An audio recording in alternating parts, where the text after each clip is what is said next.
Have you ever wondered what is the single most important ingredient for a successful relationship and why?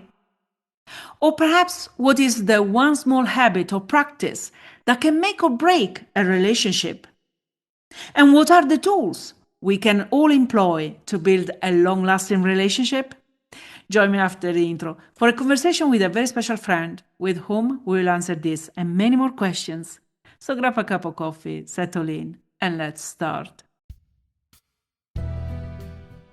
Hi, I'm Rossana D, and this is Forgive and Thrive, a podcast where we explore what thriving in life means and how we can achieve it, irrespective of our past, current condition, and expectations that those around us or society in general may have.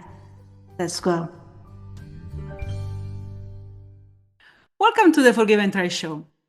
When I was a kid, there was one part I always skipped when reading my fables, and they lived happily ever after. For some reason, I found it difficult to believe that whatever the prince and princess did at one time could buy that ever after marital bliss. A few months have passed since, but the point is as valid today as it was back then. Building and long-lasting relationships take more than just love. It requires intentional effort and the right tools to nurture a strong foundation. So today we explore practical strategies and insights that we can all use to create a relationship that stands the test of time. And we dive into this fascinating topic with today's guest, Gabriela Embon. Gabriela is a certified coach and author who believes that a fulfilling adult life hinges on two essential components: an ideal career and a thriving primary relationship. In the last 2 decades, as a coach, Gabriela has dedicated herself to helping couples build fulfilling and enduring relationships. Gabriela utilizes the analytical and problem-solving skills from her engineering background and applies them to the intricacies of human relationships. By combining the precision of engineering with the emotional depth of human behavior, she empowers couples to transform their relationships and become a power couple, which is also, by the way, the title of her book. Hi, Gabriela. Welcome to the Forgive and Thrive show. Thank you so much for taking the time to be with us today. I am thrilled to be here, Rosanna. Thank you for having me. No, my pleasure. And I'm really thrilled to talk about this topic. I think it was long due to go back and revisit love relationship.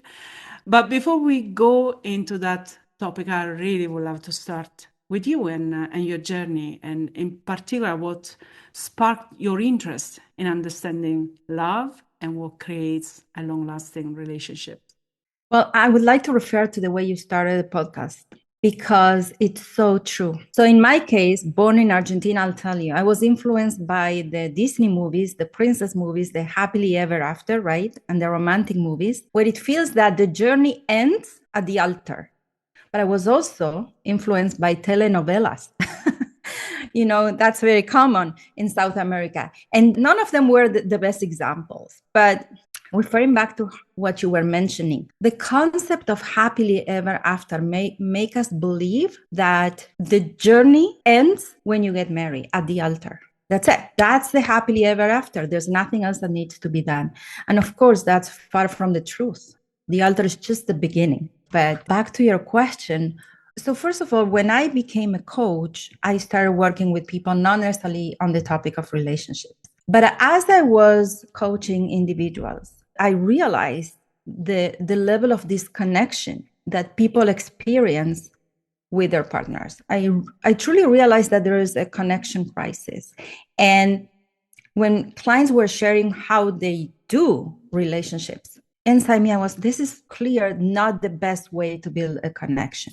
So that sparked in me the desire to share what I know and help people do things differently so they can actually, rather than creating disconnection, they can create connection. There was something else also that was a little bit disheartening, is the fact that some of my clients were compromising, not even expecting their relationship to be better, kind of being okay with it's not the best, but this is what it is. So this belief that it cannot be great, and then for those who wanted to make it better, really not doing the right things to build a strong bond of connection, is what made me realize that I want to start helping clients with the topic of relationships. I went back and I train and I study and I research. And of course, I build on my own experience because I've been married for 27 years in 2025, and for us together 29 years. So I was building on my personal experience as well as everything that I learn and train so I can help clients. First of all, believe. Before we get into the how to, let's just believe that it's possible, because the common myth was relationships are hard. And not everybody had a good example at home. So many couples start with an unconscious belief that relationships are hard, and they hope not to repeat the patterns they saw at home. And that, of course, it's not very helpful when you start a new project already with the belief that most likely will fail. Now, I can definitely see that. So, based on your experience and based on the experience of all these clients, what would be the most valuable lesson that you have learned that can help improve relationship? Well, first is the belief that love is enough to keep the relationship going. And that if I don't feel love, it means that we should separate. I always tell couples love is what gets you together, but it's not what keeps you together. So that myth that the moment I got married, we love each other, it's the happily ever after we were talking about, it's probably one of the biggest misconceptions that we have about relationships. Love is a feeling. We can't build a relationship based on a feeling because feelings are unpredictable. So love helps us, give us the desire to get together, but it is commitment and the practice of that commitment. Not the commitment because you made vows at the altar, but the practice of the commitment that keeps the relationship going. And the commitment is tested, not when everything is perfect. It's actually tested on those days where you don't feel the love and you realize that love can be rekindled. In fact, it's a sign I need to commit more and put more effort so I can rekindle the love. So I would say these are the two biggest misconceptions that we have around relationships, that of course the happily ever after, that doesn't help us. We can create the happily ever after, but it takes conscious effort. And because some people start this journey already without realizing, with the unconscious belief that it's difficult, it's not going to work, it's rare, then they set themselves up for failure. I was lucky that I witnessed a beautiful relationship at home. My parents had a great marriage and my grandparents as well. So I believe that it's possible to build a happy relationship, a happy marriage. And with that, of course, I had already the right mindset, but still the effort was needed because the choices you make every day that create your life. Does it make sense? Absolutely makes sense. So, what have you seen are the most common struggles then, perhaps, that can make a couple to grow apart? I will tell you first, I'll start with a bigger picture and then we will boil it down to the details. It's a crisis of connection. We all crave connection. That's the reason we get together, in fact. But we don't really know how to build it over time. Because in the beginning, connection is effortless. You build connection and because you are unconditional in the beginning of the relationship, even the first years of marriage, you are very unconditional. So it's very easy for that connection to be built, for that bond of trust to be created. But when we transition from the first phase of the relationship to the second, which is the challenging one, this is when we start getting triggered. Connection starts getting eroded because we stop acting unconditional. But if you think about it, in the beginning you acted unconditional because you were feeling love. So is that really unconditional? You only saw the beauty. You wanted to give, so you acted unconditional. But were you really unconditional, or you acted that way because you felt the love? That's not really unconditional if you were going after the love. Unconditional means that you are willing to put the effort and keep acting that way, even when you don't feel the love, even when the other person triggers you and makes you angry. It's that effort, that commitment that allows couple to keep the bond going, to keep the connection going, and not let it be eroded by life, struggles, children, money, mortgage. The beauty of of connection is that it's like a good wine. The longer it lasts, the better it becomes. Its quality gets better with time. But we We need to know that we are meant to put effort even on the days we don't feel like it. And that's the biggest mistake that couples do, is that they say, well, I'm angry at you, I don't feel it, so I'm not going to sleep in bed. Today I'm going to sleep in the couch. That's a big mistake. You can't build a bond of trust and connect to somebody if you are bailing when you're angry. I always tell couples, your bedroom is your sanctuary.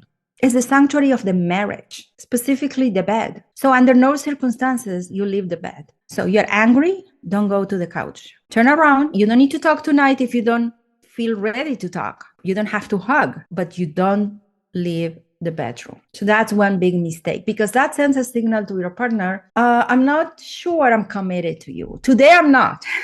But that's not unconditional. Unconditional means that no matter what, I'm here, especially on the days that I don't feel like it, especially on the days that you're not my favorite person. And that's what I love about the 4 pillars of becoming a power couple, that it gives individuals a framework how to keep the commitment on days that it's not so obvious. When everything is great, we're so creative, we don't need help. But on the days that it's not very obvious, on the days that we don't feel like it, on the days that we're not very sure, that we start doubting, how do I keep going so I don't erode what was built and I actually build a stronger bond? Because if there's a crisis between us, there's a crisis of connection. That means that the connection has to be deepened. It doesn't mean you have to bail. So leaving the bedroom, sleeping in separate beds, it's a huge mistake, in my opinion, that I see couples do. You just mentioned your book, The Power Couple. What is power couple in your definition? In my definition, a power couple is a couple with a very strong bond, very strong connection. So they see each other as best friends. They never talk badly about each other, especially not in front of other people. If I have an issue with my husband, I will never talk about that with other people, not even my mother, not my friends. So they protect each other's integrity, image, dignity. So they're best friends, they're great partners. And because they're great partners, they feel that they can create a lot together, that they can lean on each other to help each other to create, and they want to support each other in their personal fulfillment as well as the shared vision goals. And they're great lovers too. In fact, they view physical intimacy as a unity, as a way of connecting deeper, and not as a performance. So I would love now to go into the engineering. First of all, do you think that there is such a thing as the right partner? Or, we find a partner and we build the relationship in such a way that they become our right one?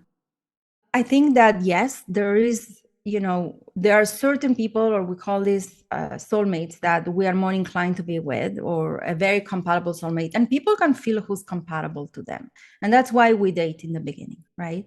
We date in the beginning to feel, and this is important to understand, because in the beginning, you want to test if you are compatible. And you test that by learning to know each other, by asking each other and clarifying each other's values and goals and vision. I have to tell you that of the couples that I work with, 50% of them are second marriage. And when I ask them, why did you divorce? When did you know that this was not the right person for you? They all say, I knew it from the beginning. So it's important in the beginning to make sure that we listen to that inner voice that is telling you this is the right person for you or not. If you know from the beginning that you are compromising, please don't.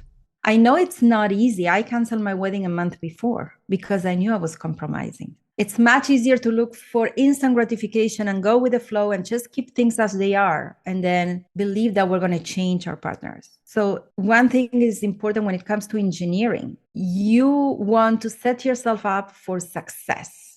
Have a vision of the kind of relationship you want to have. If you're not sure if this is the right person for you, then one trick is to imagine what kind of home do you want to build? What kind of life do you want to build? What do you want people to say when they enter your home and they see your family? What are the attributes you're looking for people to pick, or the energies you're looking for people to say when they come into your home? And then you're going to ask yourself, will I be able to build that type of home with this person? Does it feel like this person wants the same things? Because when I envision my home, this is what I want. You want to set yourself up for success as much as possible in the beginning by being mindful of who are you committing with. So that's one thing. Then, of course, that's just the vision. And now you have the right partner. But it doesn't mean that that's it. That's happily ever after. It doesn't guarantee a happy marriage. What guarantees a happy marriage is when you commit to doing the work of building and never stop building that beautiful relationship. In other words, never stop connecting deeper and deeper, never stop learning about your partner. So if I want to commit on a daily basis to this person, even on the days that I don't feel like it, how do I do that? How do I engineer? What are the steps that I need to take? This is where the 4 pillars come in handy, because they give you the framework so you can engineer your relationship, from how to deal with finances, from how to deal with conflict. What kind of rituals will keep your relationship? Nothing gets better until you make it better. If you purchase your membership at the gym, that's just the first step. It doesn't guarantee that you're going to get fit. And even if you start going to the gym, if you stop investing, you're going to see the consequences. So it is that daily effort through the 4 pillars, how you engineer that successful relationship. Can we go through them then? Yes, of course. I'll just name them first. So the first pillar is the me pillar. The second is the you. The third is the our. And the fourth is the us. Us, like you and me. So the first, the me, is actually about each person as an individual doing their inner work, working on themselves. It's all about personal development, personal accountability to your fulfillment. You cannot expect your partner to fulfill you. Personal accountability to your happiness and to healing, forgiving whoever you need to forgive. You need to understand that you brought to this marriage your backpack, but you didn't bring it so your partner holds on to it. It's yours. And you need to deal with it. You need to work on it. You need to do your soul correction. And nothing helps you do a soul correction than your romantic partner. Because when you are alone, you're not going to see all your triggers. You will have blind spots. So your romantic partner unconsciously is there to show you what you need to work on. How do you know? How is your romantic partner showing you that? Well, you're going to get triggered. They're going to do things that bother you, that make you feel a certain way. They will make you feel insecure, unheard, unseen, not understood, maybe disrespected. Maybe they left the socks on the floor and now you feel disrespected. So if you take these triggers as an opportunity to clear within you what's already inside, now you are increasing the chances of succeeding in this marriage, because now you are building a bond of trust. I cannot trust people who are not responsible for their happiness. If my partner blames me because they got triggered, if my partner reacts or yells every time that they're insecure because of something I said, I'm like, how can I trust you? So we trust people who are accountable for their own happiness and not those who project their own issues on others, but we will project on each other. The moment we realize we're projecting on each other, now we have the power to stop doing that and say, you know what, this is mine. Please don't do that again, but I know I need to work on that. The more you work on yourself, the happier person you are, the happier relationship you'll have. So that's the me pillar. The second pillar is the you. And the you is, how do you become the best friend to your partner? You know, many couples start their relationship hoping, believing that they will change their partner. When you come from that place, I'm going to change you, I'm not being a best friend. So the you pillar means, I agree with you. I agree with who you are. I accept you. I'm not trying to change you. I respect you. I see you. I'm a good friend. I am generous. I am kind. I'm respectful. And I want to learn how to love you. What do you need from me in order for me to love you better? What's your love language? How do you think? When are you at your best, in the morning or at night? Because if you're not a morning type, and I am a morning type, in fact, in our case, it's the opposite. I know how to talk to you in the morning and how not to talk to you in the morning. So this is about you truly understanding and knowing your partner so you can work together at best. And generosity, kindness. That unconditionality that we were talking about is never stop giving. We don't get into a relationship to take. If that's the reason why we are in a relationship, most likely there's a lot of me pillar inner work that needs to be done. And it's okay for if in the beginning is that way until everybody does their own work. But we come into this relationship to give. And this is the pillar of giving, the you pillar. And then we have the third pillar, which is our. Now, the first two are about one person. The focus on me, the focus on you. Our is the focus on what we are creating, our things, our family, our children, our finances, our home, our dreams, our careers. How do we view this partnership? Pretty much like a business partnership with two shareholders, with roles and responsibilities, but knowing we are going towards the same vision. And in order to make sure we stay connected towards the same vision, we work with communication, coordination, and collaboration. Now, the more you put on your plate, like children and maybe somebody has a job, but they also have a psychic, they have their own business, the more you need this, right? It's a more practical pillar because here there's a lot of strategies on how to run this partnership, this business, which is our relationship, our marriage, in a way that we will set ourselves for success. And then we have the last pillar of engineering. This is how we're engineering, right? We're applying steps. The last pillar is the us. And the us is all about this intimate unity between the two partners, starting with physical intimacy, but not just physical. It's when you see each other as a unit. When you understand that this is the most sacred relationship you have, there's unity and intimacy at the intellectual level, at the spiritual level, and at the physical level. Of course, to get to that place, that beautiful union, that sacred union, you want to have the other pillars in place. Because in order for us to truly let somebody see us, seeing to me, be intimate with us, we have to trust. We have to open up. And to open up, we have to feel safe. And we have to trust the other person. I don't know if you can feel, but just for me, describing the four pillars and arriving to that pinnacle of the us pillar, I almost feel it in my hands, actually, the energy of that power couple. When you understand that, yes, we're talking about relationships, but they need to be engineered properly. There are things you do and there are things you don't do. There are rituals you need to have to protect the relationship. And there are things that you have to do to improve the relationship, the connection. Some things are just to protect it, sustaining. Others are to go deeper and improve and up-level our relationship, no matter how many years we're married. That's the beauty about the human connection. No matter how angry we are, deep inside, we all crave deep connection. And when couples prioritize that connection and they get to that, they transition from the power struggle to the power couple, that union can give you wings because now you feel you're invincible together. I mean, when you feel all this blessing, all this goodness, I want to share all this. Absolutely. And I have to say, I really love this framework. I think it's very easy to follow and to understand the different steps. And in fact, if you don't mind, I have a tiny little question for each of them. And starting with the first, the me. And you mentioned also before the self-forgiveness, leaving the baggage before, entering that relationship. So this is obviously a very important topic for this podcast. And I wanted to ask you, what do you do?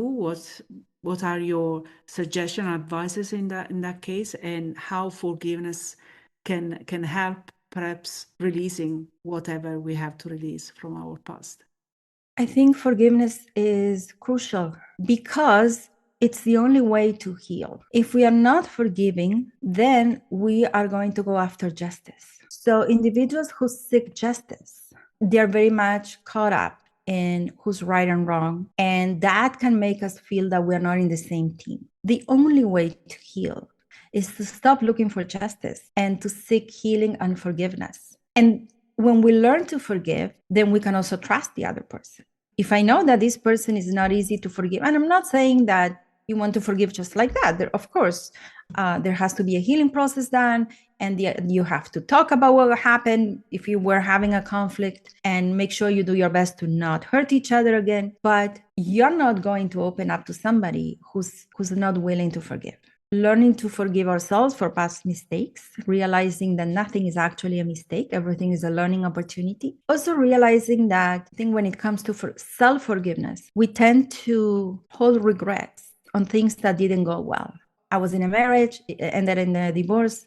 How can I forgive myself that I wasted all these years? We need to understand that the fact that the results were not what we were looking for, it doesn't mean that the choice was wrong. Or maybe you took path A and that didn't end well. It doesn't mean path B would have been better. If you took path A, is because that's the path you needed to take to learn. So how do we move forward? We forgive. We forgive ourselves and we acknowledge what we learn. And we acknowledge that everything that was brought to me was for the purpose of me learning. So it cannot be bad. Learning to forgive ourselves help us also forgive other people. Our partners, and including ourselves, we're not perfect. But forgiveness helps build that bond of trust. It's humility. Forgiveness shows humility. It makes you realize that nobody's perfect, including ourselves. Without humility, you get caught up in ego and justice, which actually doesn't allow for that deep connection we're talking about.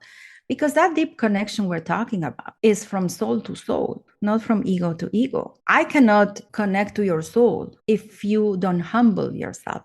Sometimes individuals need to learn humility before they can find that person. And sometimes we learn it within the relationship. That belief that we have to love ourselves or do all our work before we find our partner. I don't agree with it. I think some individuals find their partner and they do the work within the relationship. And some individuals do the work, some of the work before, and then the second phase, they might do it within the relationship. And in fact, I would like to take that and going into the you, because very often we have the tendency of wanting to control situations and control people. And you mentioned before, we cannot control everything. There are things we can control and things that we cannot control. And certainly we cannot control what other people do and how they behave and what they think. So, how important is then this forgiving ourselves for that tendency of wanting to control the partner and the other person, and instead of saying, well, as you said before, I respect you for who you are and I accept you just the way you are.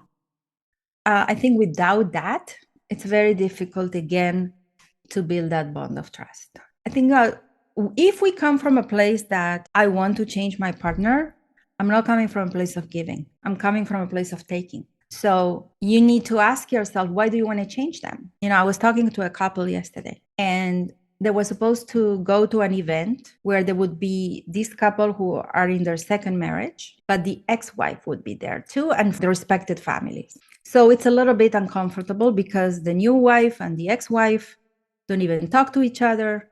And the husband is kind of in the middle, wanting to please his current wife, but also wanting to be nice. He has a good relationship with the ex-wife. So you can see how sensitive the situation is, right? So I said, this is a beautiful triangle. Your new wife wants you, she needs from you to not give too much attention to the other one and not make her feel awkward. You need from her to not give you a hard time if you're talking with your ex. Your ex, I don't know what she needs from you. She's not in the conversation right now, but probably needs you to not completely ignore her so she feels left out because she's there alone. Everybody needs something from everybody. Not the best recipe for success. Now we are going to put the ex aside because I'm not working with her, right? I'm working with a couple. I said, so everybody needs something from everybody. How do we solve it? If we actually make you realize that you want to have a vision of a beautiful evening and detach. Have the vision that you want a peaceful, beautiful event, but detach from it. If you go with fear or stress, am I going to please my new wife and my ex-wife? And am I going to be the perfect husband and ex-husband at the same time? And she's going to look at me and that's it. You go from the need to take. You want to feel like you're the perfect ex-husband and new husband. She wants to feel like she's your first choice, your new wife. Everybody wants, right? Everybody's there to take. So the alternative is that the two of you go as a unit. You don't go there to take from each other. You're not going to that event to test your partner. You go there as a unit. You go there to give. You're going to give each other comfort. If you see that he is like this with his ex, you're going to be there to support him. You're going to be there to give him a smile rather than a judgment look. You're going to say thank you for understanding, and you're going to say thank you for looking at me. You're going to go there to give. And if everybody's giving, what do we have? A perfect evening. We have an evening of light and harmony. But if everybody goes there to test what the other one will do and to take and to expect, then somebody's going to get hurt and disappointed. Or you might spend the entire evening not actually being and enjoying the evening, but being stressed out. So if you go from need and fear, you're going to take. So when it comes to the you, if you try to change your partner, you're taking, you're not giving. And I think this is a good parameter for people to think. When I'm coming to my partner to talk about something and I see them, not listening to me because right now they're doing something else. Am I coming from taking and saying, hey, why don't you never listen to me? Or am I coming from a place of giving and saying, I would like to talk to you about something, but I see you're busy. Is this a good time, or preferably we can talk later on? That's coming from a place of giving. Giving is respectful, it's generous, it's kindness.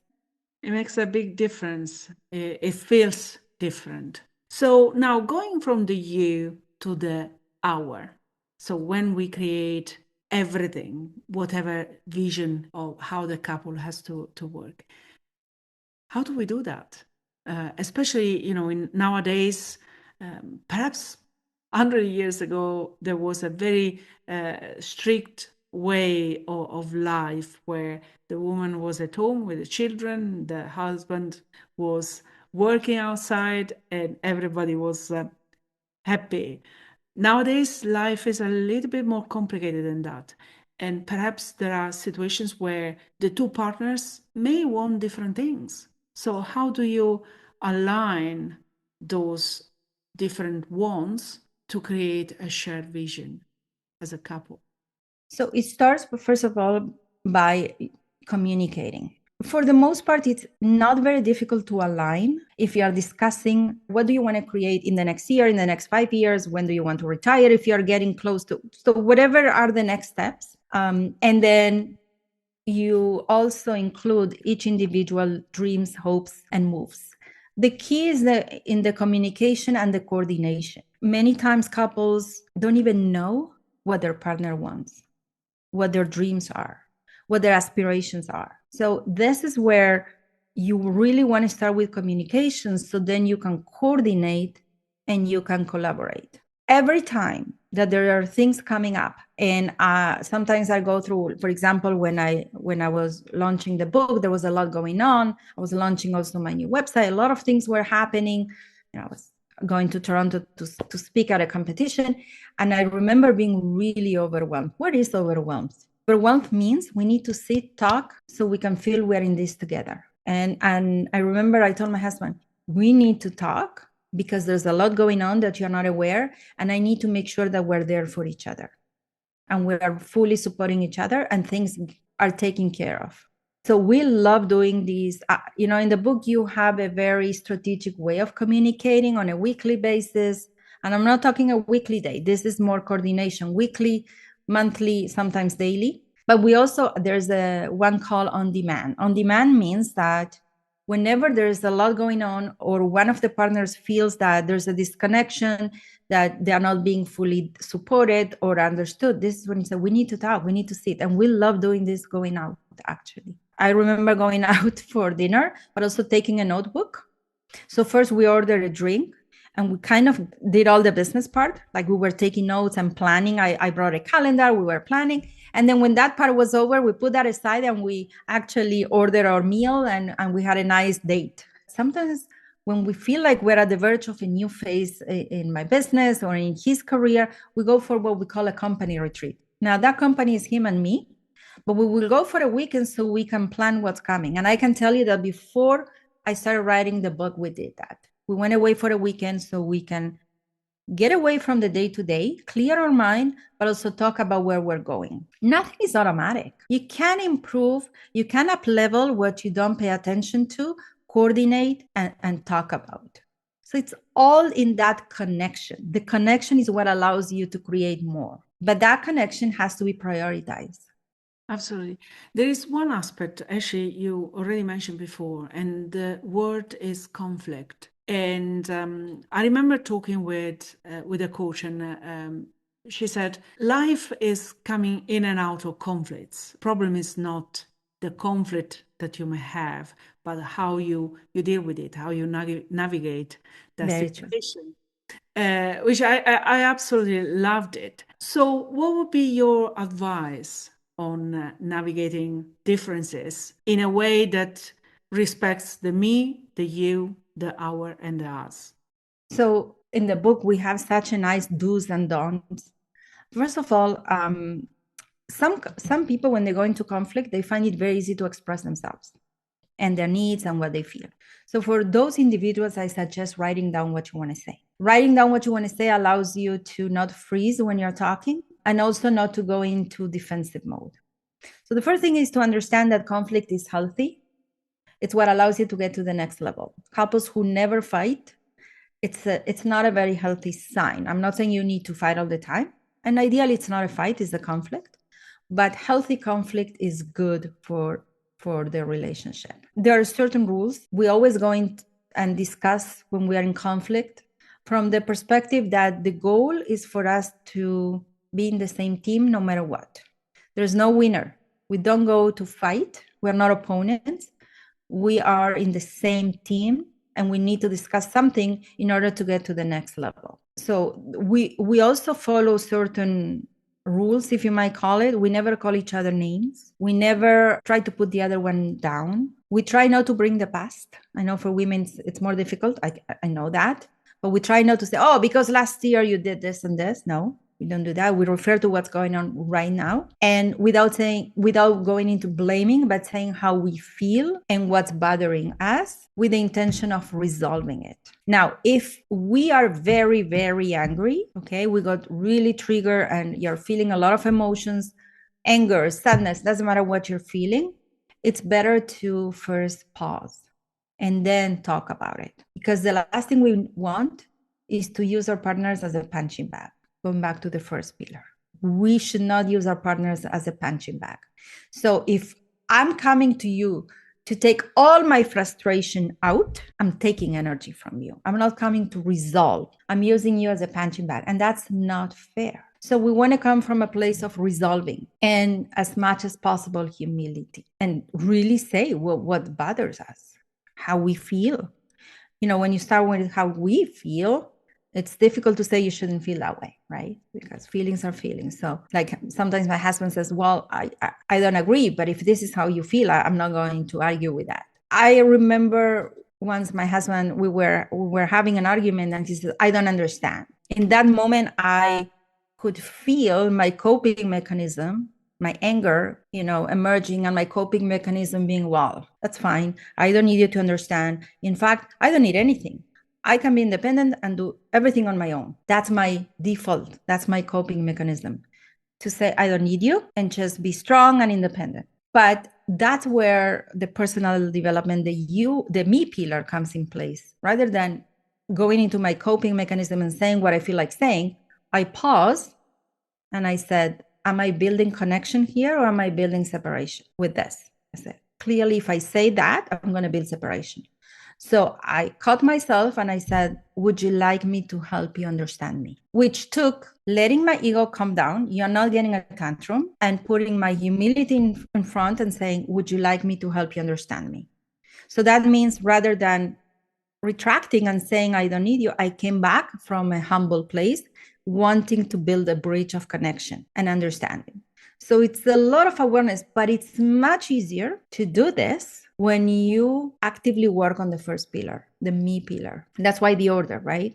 It all starts with you working on yourself, learning not to react immediately and look for instant gratification. I don't need you. And before you do, you always want to think how you're going to feel tomorrow. Because sometimes we're looking for instant gratification and we just say things to hurt the other person because we're so angry. So you want to think about how are you going to feel tomorrow when that anger is not as strong as now. In other words, the self-regulation comes in place. Try to make a decision not for instant gratification, but based on where you want to be. Ask yourself, if I say this, I'm going to destroy or erode our trust. And yes, now I'm going to feel better because I reacted with my anger. But am I going to feel good tomorrow morning? Is this going to make us stronger or weaker? Is this building our bond of trust or eroding it? Is it building connection or separation? So that's really the work, right? But in order to have the freedom or that self-regulation, the ability to pause and choose differently, you need to be committed to the me pillar, which is your personal work, because that's what gives you freedom. That's what allows you to also accept the other person as they are, because you're learning to accept yourself. Absolutely. And I actually love this idea of pausing before reacting, which means you act upon what's happening and how you are feeling, but not reacting. So you are putting that little separation there. Sometimes it's very difficult to do, but so worth it. So worth it. Absolutely, absolutely. So thank you very much for telling us this little nugget. Sometimes we forget about it, that we can pause for a moment and we go straight into that reactive mode that can be very destructive. Gabriela, is there any specific additional advice that you would love to give couples that perhaps are struggling right now on where to start, where they should really sit down and talk about and reframe perhaps their relationship? The first advice I would give is to start with connection. The level of satisfaction in our marriage, in our relationship, is correlated to the level of connection.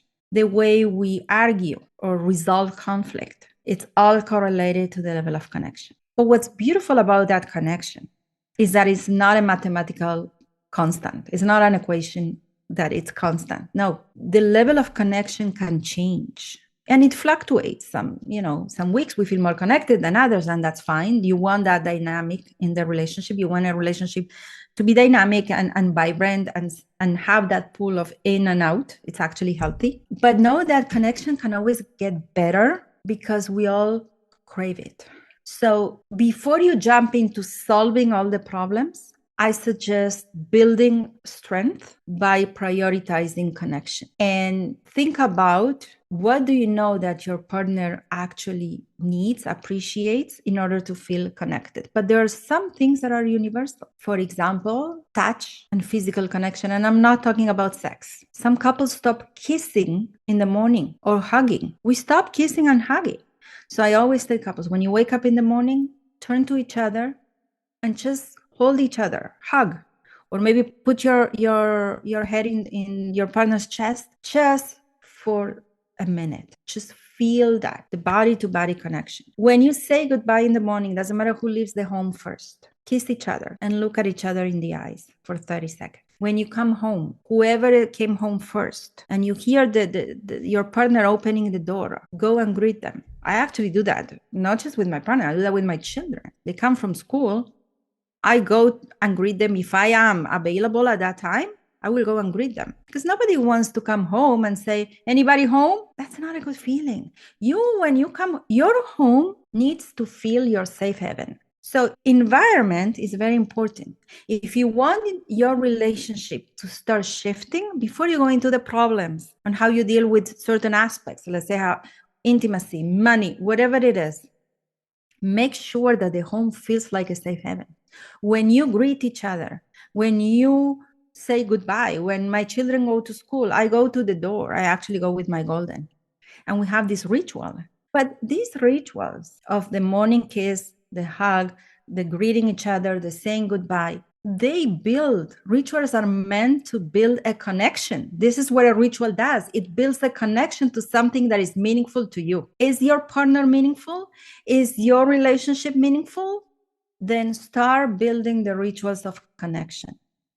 And you start applying these rituals that are not huge on a daily basis. And we have on a weekly basis, like saying on a weekly basis, let's watch a movie together. Let's go on a date together. Now you start building connection. Now you can start talking about the issues. Because if you start talking about the issues when you feel disconnected, you're going to be like two opponents. So first, get on the same team. When you are on the same team, I mean, think about it.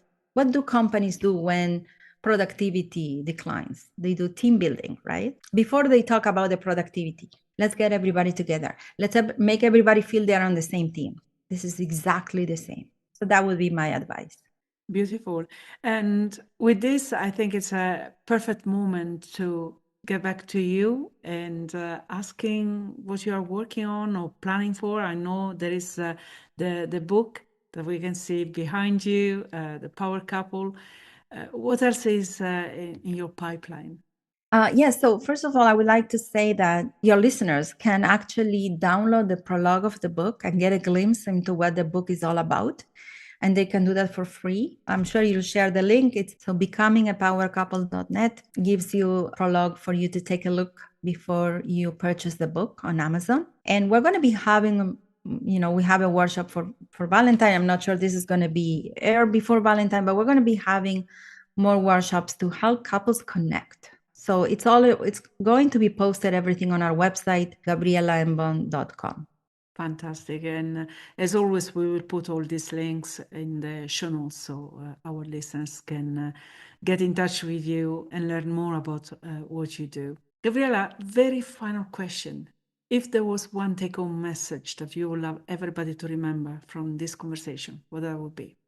Your most important relationship is your romantic relationship. If you feel your partner is not on board, start the work yourself. Read the book, start applying the concepts. Do the work yourself. In fact, when you do the work, when you put maximum effort with what you can, there's things you can do alone, there are things you need the two of you, but there's so much you can do alone. When you start with what's available to you, you're going to experience beautiful shifts. In fact, sometimes we see that people say, I can't believe it's like it's not the same person anymore. Your partner can embody your soulmate qualities. They can actually change by you doing the best that you can. It's not about doing it perfectly. Just do the best that you can. Before you ask your partner to engage, ask yourself, are you doing the best that you can, or could you be doing more? And if the answer is yes, go for it. You will never regret doing better. You will never regret trying to do better. That's for sure. That is absolutely beautiful. Well, as we end this conversation with Gabriela, it seems clear to me that creating a lasting relationship requires commitment and consistent effort to nurture trust, communication, and mutual respect, and willingness to adapt, understand each other's needs, and to grow together as a team. And with this in mind, I want to leave you with a quote from Sam Keen, who said, "We come to love not by finding a perfect person, but by learning to see an imperfect person perfectly." Oh. Gabriela, thank you very much for accepting our invitation, for sharing so much about what you do and all these pillars in your book. I found that absolutely fascinating, and I will start thinking about it soon as after we finish here. So thank you once again. Thank you so much, Rosanna, for this beautiful space that you created and for allowing me to talk to you today. Beautiful. Thank you so much. Well, we would love to know what you think about this topic. Are you in a relationship or perhaps seeking to build one? If so, let us know about your journey. But if you are facing challenges right now, I'm sure that the tips and tools that Gabriela shared with us are very useful. And if you need extra help, I invite you to check Gabriela's website, her book, and work. And obviously to follow her on social media. You will find all the links in the show note of today's episode. Join me next time when we will continue exploring inspiring and challenging situations. Because remember, we are together in this journey. Thanks for watching. If you enjoy this content, subscribe to our channel and don't forget to hit the notification bell and like this video. See you in the next one.